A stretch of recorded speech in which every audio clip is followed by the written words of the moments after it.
中国扰乱咱台湾，毋那是派军机甲军搭。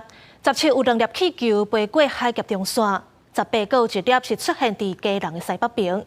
因为国内大选要到啊，美军印太司令表示，中国军方伫台海周边起无空的情形会愈来愈细项。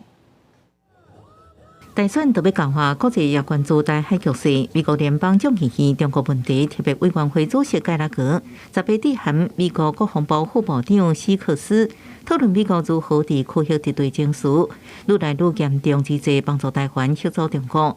伊伫会中讲到，小罗斯福总统伫日前进前有名呼吁，表示美国应该建立协助边疆厂，佮提议用有创意性的马界线解封，赶紧提供台湾上需要作为武器，亲像汽车飞弹等。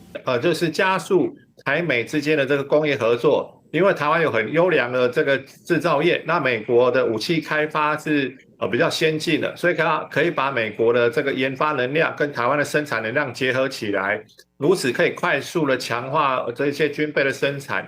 盖拉格示警爱为中国侵台有先做好准备。美国16日也宣布3亿美金的对台军售案。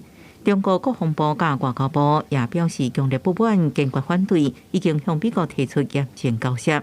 各表示会采取反制措施，中方将采取坚决有力措施，捍卫国家主权和领土完整。我们将对参与对台售武的有关企业采取反制措施。美军印太司令阿基里诺表示，美方已经观察到台湾大选进程，中国军方伫台湾海峡周边的挑战行为继续增加，已经为中国想要施压台湾人民，呼吁中国克制恐吓行为，重新致力和平解决问题。政府也将持续秉持不挑衅、不冒进，也不会在压力下屈服的立场，捍卫国家主权以及人民自由民主的生活方式。最近中国不止军机南绕台，还有空飘气球。